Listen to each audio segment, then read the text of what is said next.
Գյուրջան Կասկադ, ցանկացած համեմատություն մեր օգտին է։ Սա ոչ թե մեծ սրբազան պայքարի, այլ սրբազան պայքարի երիտասարդների նախաձեռնությունն է։ Եվ գիտեք, անցյալ տարվանից մենք բարձրաձայն հայտնել ենք, որ չենք վստահում այս իշխանություններին, որոնք միայն ավեր են գործել մեր պետության համար։ Սա երկու տարբեր իրադարձություններից միտքը ծագեց մեր երիտասարդների մոտ, որ պետք է ընդվզեն այս ամեն ինչի դեմ եւ փորձեն նաեւ կոնսոլիդացնել մարդկանց, որպեսզի ընդհանուր պարզ լինի, որ հայ ժողովուրդը դեմ է այս իշխանություններին։ Առաջի թեման մեզ անհանգստացնող, երիտասարդներին անհանգստացնող Բաքվի բանտում գտնվող հայ ռազմագերիների Արցախի ռազմաքաղաքական ղեկավարության հետ կապված իրադարձություններն էին, երբ որ մենք բոլորս գիտենք, ես այսօր ճիշտն ասած իմ կապույտ անձնագիրն եմ վերցրել, մեր անձնագրի վերջին էջում նշված է, որ Հայաստանի Հանրապետությունը հովանավորողն է այս անձնագիրը կրողի։ Բաքվի բանտում գտնվող անձինք ունեն այս անձնագրից, բայց Հայաստանի Հանրապետությունը որևէ ձևով չի հովանավորում եւ որևէ գործողություն չի կատարում այդ մարդկանց ազատ արձակման կամ որևէ ձևով միջազգային ատյաններում այդ խնդիրը բարձրաձայնելու ուղղությամբ։ Ինչ էլ որ ասում են, իրենք ստում են։ Մենք այս վերջին 7 տարիների ընթացքում համոզվել ենք, որ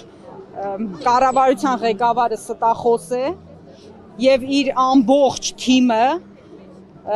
որոշները ստիպված, որոշները շահ ունենալով այդ նույն ստախոսության մեջ են, երբ որ սկսում են ինչ-որ մեկին մենք մի քանի դեպք ունեցանք, չէ, երբ որ արդեն կպնում են ինչ-որ մեկին հանում են իրանց շարքերից, մեկ էլ այդ մարդիկ սկսում են քիչ-քիչ ճշմարտությունները բացահայտել։ Մենք այդ ստախոսության դեմ ենք դուրս եկել եւ ուզում ենք կոնսոլիդացնենք մարդկանց, որպեսզի ցույց տանք, որ Հայաստանի Հանրապետության քաղաքացիները չեն վստահում այս իշխանություններին։ Մեր երիտասարդների ակցիայի նպատակը դա էր։ Ակցիան սկսվում է այսօր, բայց միայն այսօր չի սահմանափակվելու, լինելու ենք այստեղ նաև վաղը, մյուս օրերին արդեն հանդիպման կետի հետ կապված երիտասարդները կհստակեցնեն հասկանալու համար, թե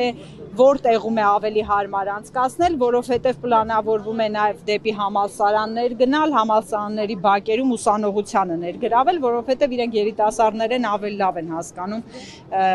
որտեղ իրենց հասակակիցները տեղակայված կլինեն, որպեսզի իրենց հրավիրեն։ Տիկին Մանթաշյան, ամեն դեպքում ինչ-որ ապատիկ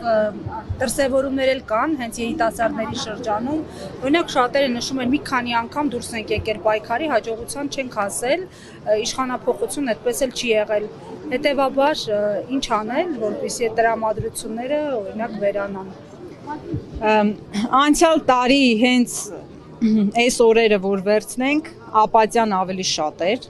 եւ Արցախը նոր էինք կորցրել եւ ոչ մեկ չէր հավատում, որ որևէ ձևով ժողովուրդը ոտքի է ելնելու։ Երբ որ անցյալ տարի մարտ ամսին ես հիշում եմ Տավուշը հանուն հայրենիքի շարժման առաջին հանդիպումը եղավ, մարդիկ ասում էին հնարավոր չէ մարդկանց ոտքի հանել, որովհետեւ ապաթիա է համընդհանուր։ Այսօր ավելի լավ վիճակ է, քան անցյալ տարի մարտին է եղել։ Բայց մենք տեսանք, երբ որ Հայաստանի Հանրապետության քաղաքացիներին ներկայացվում է նորմալ առաջարկ, ասում ենք եկեք այս խնդիրներ ունենք, հարց պիտի լուծենք, ժողովուրդը մոբիլիզացվում է։ Այսինքն մեր ժողովրդին պետք է նորմալ առաջարկ ներկայացվի